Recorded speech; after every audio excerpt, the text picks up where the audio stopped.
been 3 days since I've seen Lokah Chapter 1 Chandra, and I swear it hasn't left my head. I'm still hunting down interviews, rewatching scenes on YouTube, reading fan theories. Like, I just don't want to come back to reality from what I've just seen. It is by far one of the best movies that I've seen this year, and that's how much of a grip this film has. The story is simple but layered. Chandra, caught between her past and the forces closing in on her, is pulled into a brutal conflict that ties myth, folklore, and raw survival together. I can't remember when was the last time a movie got the myth and the folklore aspect on point like Lokah has. So in Lokah, what starts as a local clash slowly unravels into something that feels ancient, cosmic, and way bigger than any one character. And just when you think you've figured out the boundaries, the world cracks open wider. What amazed me is how technically sharp it all felt. In the last couple of years, we've had films like War 2, Adi Purush, Brahmastra, with hundreds of crores poured into VFX, and only to leave us with weightless action, plastic looking worlds, and something that has been created on a video editor version of MS Paint.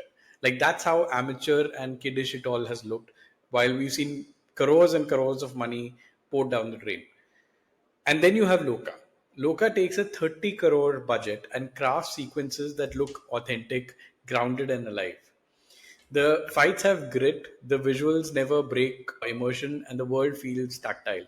There are sequences when you can almost smell the rain on the streets or feel the dust in the air. The whole movie has a very retro like dark tone to it, and it's all on point. It's based in Bangalore, and you feel like you're a part of the crowd among the many sequences that come through the movie. The way the film uses sound design and music absolutely floored me. There are stretches where an almost calm orchestral score runs under moments of high tension. It shouldn't work at times, but it does. And the camera work, those long takes, the crowd shots, the way Bangalore breathes as its own character, it gives the film a scale that far outstrips its budgets. Nothing feels like a set piece for the sake of it. Every technical choice pulls you deeper into Chandra's world.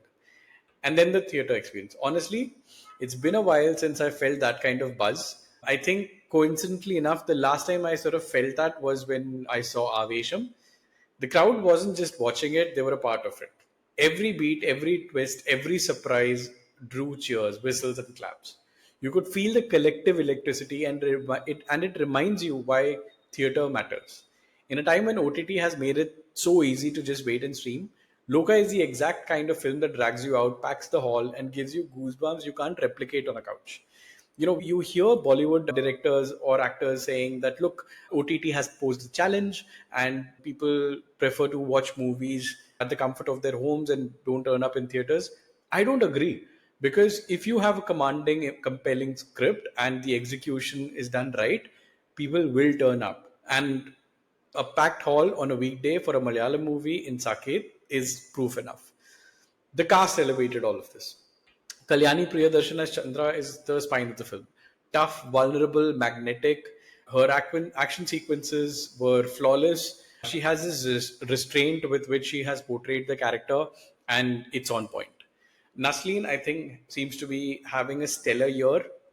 His last couple of movies have been hit at the box office as well and have received positive reviews from the critics across the board.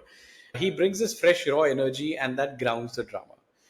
Sandy as Nachapa oozes menace every time he steps in. The background score, I think, is spot on for him. The veterans Vijay Raghavan, Nishant Sagar, they give the world its weight in history, even though they have not much of screen time. But not a single role felt wasted.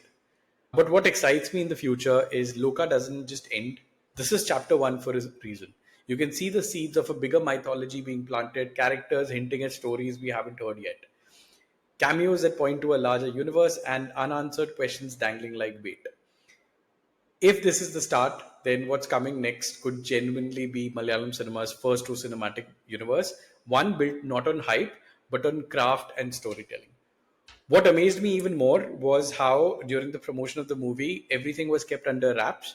I compare it to a movie like Coolie, which just recently released, where we saw everyone who was playing a cameo in the trailers to get audiences excited and bring them to the hall.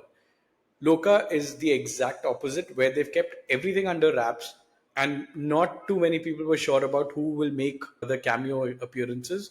But the way they sprinkled it across the movie was brilliant, because every time a big star or a fan favorite popped up on the screen, the entire audience, the entire theater rather, erupted. And it was the perfect cinematic experience.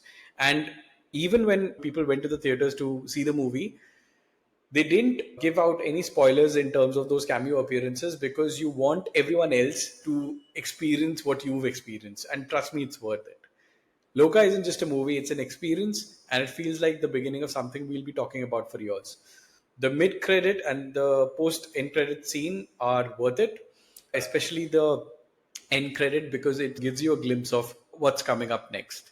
I don't want to give it too much away, because I think it will be a disservice to anybody seeing this review and who hasn't seen the movie yet. But Loka, like I said, it's one of the best movies of the year. Do check it out.